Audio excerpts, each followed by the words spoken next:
বাচ্চা যখন কান্নাকাটি করে, অনেক সময় কিন্তু ভয় পেয়ে কান্নাকাটি করে, খারাপ স্বপ্ন দেখে, রাত্রিবেলায় দেখবেন আচমকা চমকে উঠছে, এরকম যদি হয়ে থাকে কোনো বাচ্চার, তাহলে আপনি আয়াতুল কুরসি পড়েন। আয়াতুল কুরসি পড়েন, 4 কুল পড়েন, 4 কুল আয়াতুল কুরসি পড়ে তার শরীরের উপরে ফুৎকার দেন।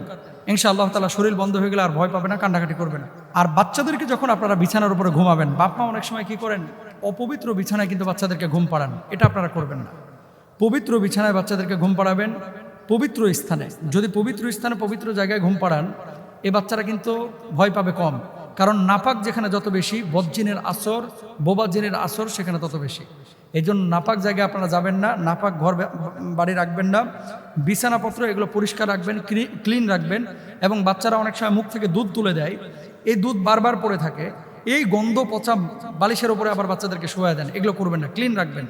যত নোংরা পরিবেশ তত বদজিনের আসর এবং বাচ্চারা ভয় পাবে বেশি। আল্লাহ তাআলা আমাদের বোঝার তৌফিক দান করুন। ভেরি ভেরি ইম্পর্টেন্ট একটা বিষয়। হাম হোক, গুটি বসন্ত হোক, বা অন্যান্য ভাইরাস জনিত কোনো রোগ হোক, এক্ষেত্রে এই দোয়াটা পড়বেন, আল্লাহুম্মা ইন্নী আউযু বিকা মিনাল বারাসি ওয়াল জুনুনি ওয়াল জুদামি ওয়া মিন সাইয়্যিল আসকাম। এই দোয়াটা আপনারা বেশি বেশি পড়বেন। অর্থ কি? হে আল্লাহ, আমি আপনার কাছে আশ্রয় চাই ছোঁয়া রোগ, পাগলামি, জখাম মানে লেপ্রোসি এবং খারাপ অসুখ থেকে। সহিহ মুসলিমের হাদিস। আরেকটি দোয়া আপনারা বেশি বেশি পড়ে বাচ্চাকে ফু দিবেন, আউযু বিকালিমাতিল্লাহি তাম্মাতি মিন শাররি মা খালাক। আবার বলি, আউযু বিকালিমাতিল্লাহি তাম্মাতি মিন শাররি মা খালাক।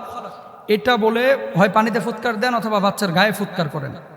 পানিতে ফুৎকার দিয়ে পানিটা হালকা করে ছিটিয়ে দেন, ইনশাআল্লাহ তাআলা এই দোয়ার বদৌলতে আল্লাহ সুবহানাহু ওয়া তাআলা তাদেরকে মাফ করতে পারেন এবং রোগ থেকে মুক্তি দিতে পারেন। এরপরে দেখেন, রাসূল আকরাম সাল্লাল্লাহু আলাইহি ওয়াসাল্লামের আরেকটি দোয়া রয়েছে, বিসমিল্লাহি আরকিকা মিন কুল্লি শাইইন ইউযিকা ওয়া মিন শাররি কুল্লি নাফসিন আও আইনিন হাসিদিন আল্লাহু ইয়াশফিক। এটা আবু দাউদ শরীফের একটি হাদিস। এরপরে আরেকটি দোয়া করবেন, বিসমিল্লাহিল্লাযী লা ইয়াদুররু মা ইসমিহি শাইউন ফিল আরদি ওয়ালা ফিস সামা ওয়া হুয়াস সামিউল আলিম।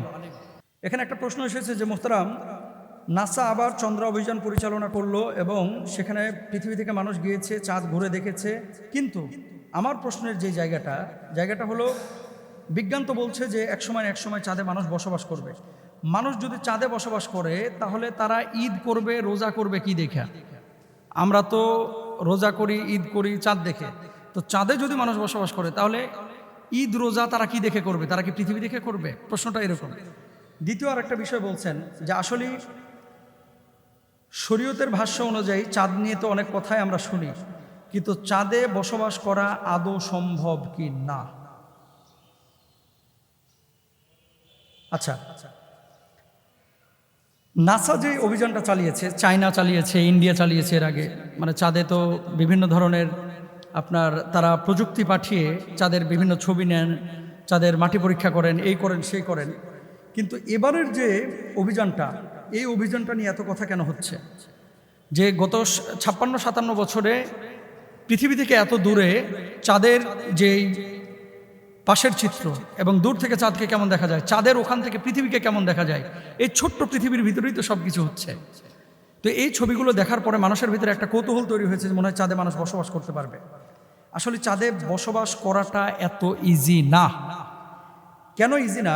চাঁদে তো কোনো বাতাস নাই, অক্সিজেন তৈরি করতে হবে। যদি বসবাস করতে হয় সেখানে অক্সিজেন কৃত্রিমভাবে তৈরি করতে হবে, মধ্যাকর্ষণ শক্তি কম, দীর্ঘমেয়াদী শরীরের ক্ষতি হবে, রেডিয়েশন সূর্যের যে ক্ষতিকর রশ্মি থেকে রক্ষা চাঁদের মধ্যে নেই।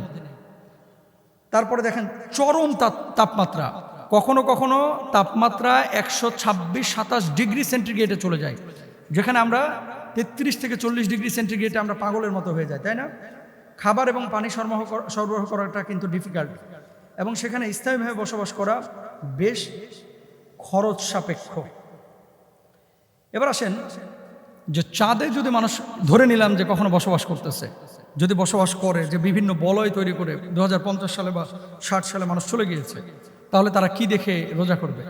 তারা আসলে যে দেশ থেকে যাবে সেই দেশকে ফলো করবে।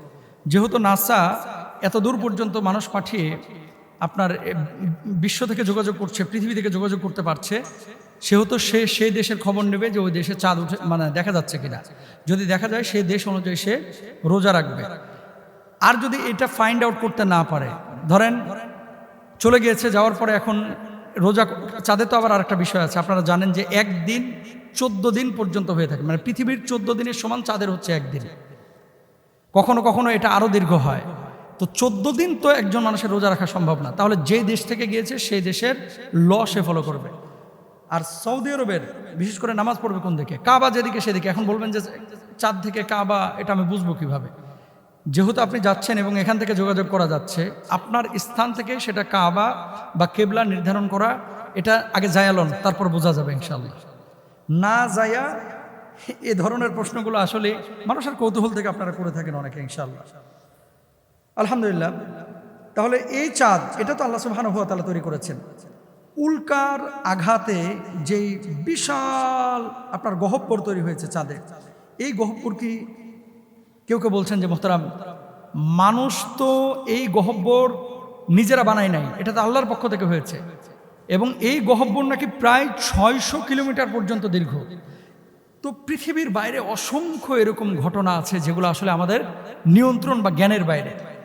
এখন আল্লাহ সুবহানাহু ওয়া তাআলা যে এই বড় সৌরজগৎটাকে তৈরি করেছেন, এখানে কতগুলো গ্রহ আছে আমি শেষ করে দিচ্ছি।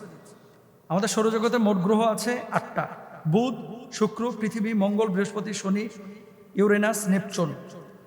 পৃথিবীর সাথে হচ্ছে চাঁদ, মঙ্গলের সাথে হচ্ছে ফোবাস এবং ডেইমস।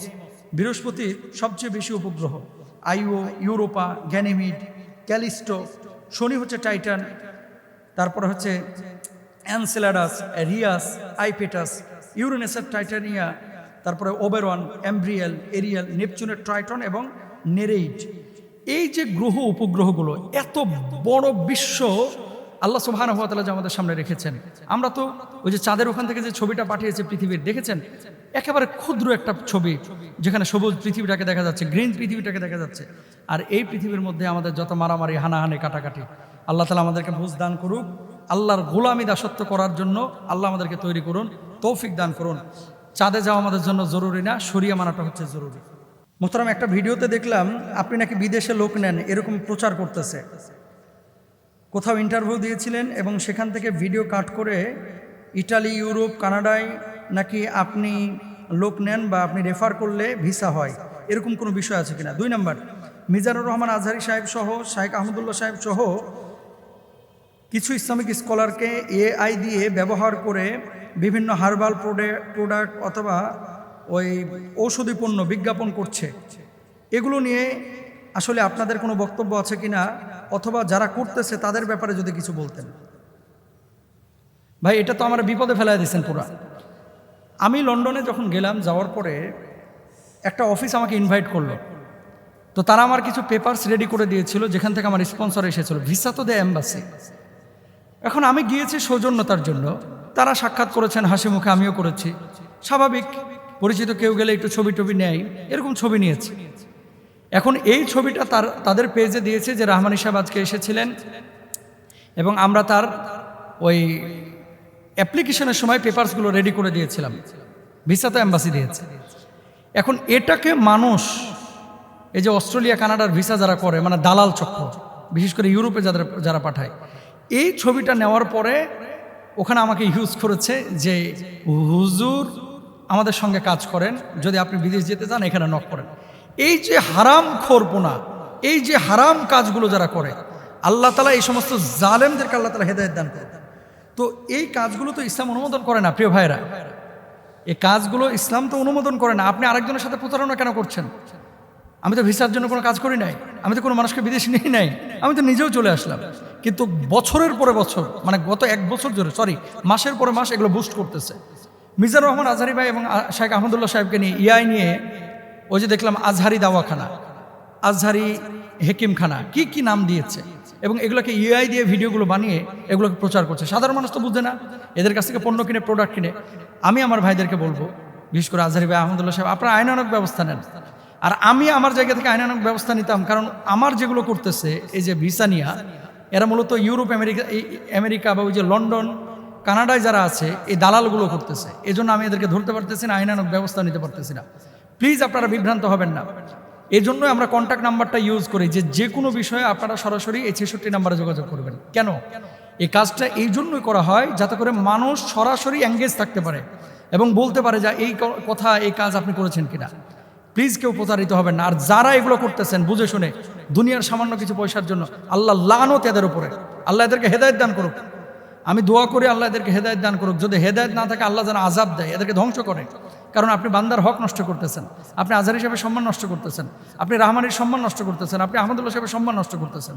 আল্লাহ বুঝদান করুক, আমিন।